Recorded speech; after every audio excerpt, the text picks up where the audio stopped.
गुल और सरोवर की दास्तान।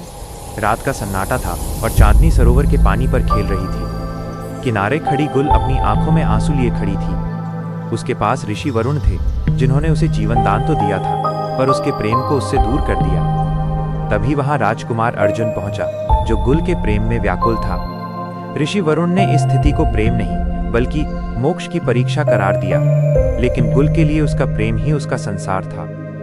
हताशा में गुल ने एक बड़ा फैसला लिया और कहा, अगर प्रेम पाप है तो मैं इसी सरोवर में विलीन हो जाती हूँ। देखते ही देखते सरोवर का शांत जल लाल हो गया और गुल उसमें समा गई। अर्जुन की चीख और ऋषि की खामोश आंखों के आंसू गवाह बने कि कुछ कहानियां अधूरी रहकर भी अमर हो जाती हैं। आज भी लोग कहते हैं कि पूर्णिमा की रातों में उस सरोवर की लहरों से एक ही गूंज आती है, प्रेम कभी मरता नहीं, वो बस रूप बदल लेता है। भीषण बारिश हो रही। ये कहानी हमें सिखाती है 8 साल का छोटा बच्चा सड़क किनारे और सिद्धांतों से गुलाब पर फूल बेच रहा था। उसकी आंखों में भूख थी, लेकिन चेहरे पर उम्मीद। पास खड़े एक शख्स ने तरस खाकर पूछा, बेटा इतनी बारिश में भीग रहे हो, घर क्यों नहीं जाते? बच्चा मासूमियत से मुस्कुराया और बोला, तारांकन साहब, माँ ने कहा है कि जब तक आखिरी फूल न बिक जाए घर मत आना, वरना आज खाना नहीं मिलेगा। आदमी का दिल पसीज गया। उसने बिना मोल भाव किए सारे फूल खरीद लिए ताकि बच्चा घर जा सके। एक लड़का खुशी खुशी अपनी टूटी हुई झोपड़ी की तरफ भागा। आदमी भी चुपके से उसके पीछे गया। घर पहुंचते ही बच्चे ने आवाज लगाई, तारांकन माँ, देखो सारे फूल बिक गए। लेकिन अंदर सन्नाटा था। दीवार पर एक कागज का टुकड़ा था, जिस पर लिखा था, तारांकन बेटा, आज तेरे फूल बिक गए होंगे, अब मैं चैन से जा सकती हूँ, अपना ख्याल रख। आदमी ने जब ये देखा तो उसकी आंखों से आंसू छलक पड़े। उसे समझ आया कि माँ ने खाने का झूठ इसलिए बोला ताकि बच्चा हार न माने और भूख से न मर जाए। सच ही तो है, माँ खुद हार जाती है ताकि उसकी औलाद जीत सके। माँ की ममता की कोई कीमत नहीं होती, वो बस एक निस्वार्थ एहसास है।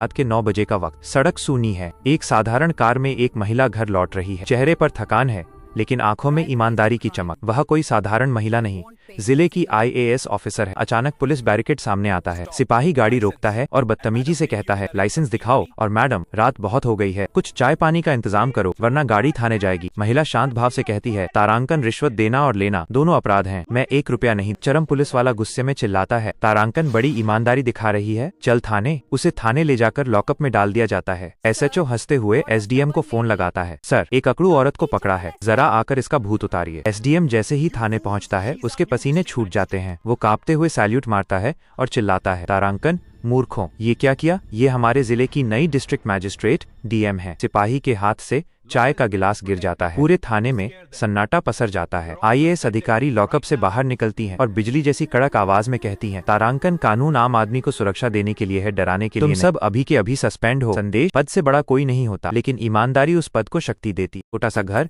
पुरानी साइकिल और पसीने से तरबतर रवि। रवि मेहनती था, पर उसकी पत्नी नेहा की शिकायतें बड़ी थीं। वो हमेशा कहती, रवि तुम कुछ बड़ा क्यों नहीं करते? और एक दिन वो ये कहकर घर छोड़ गई कि उसे ऐसे आदमी के साथ नहीं रहना जो सिर्फ सपने देखता। नेहा के जाने के बाद रवि टूटा नहीं, बल्कि बदल गया। उसने अपने दर्द को अपनी ताकत बना लिया। दिन रात की कड़ी मेहनत और एक छोटे से ठेले से शुरू हुआ उसका सफर सालों की तपस्या के बाद एक बहुत बड़ी कंपनी के साम्राज्य में तब्दील हो गया।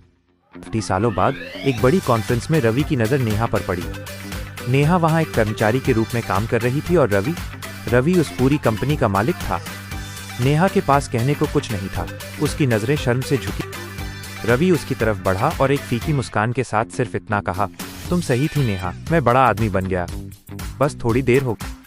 आवाज का लहजा, टोन शुरुआत में थोड़ा धीमा और भावुक रखें और अंत में आत्मविश्वास लेकिन विनम्रता के साथ बोलें।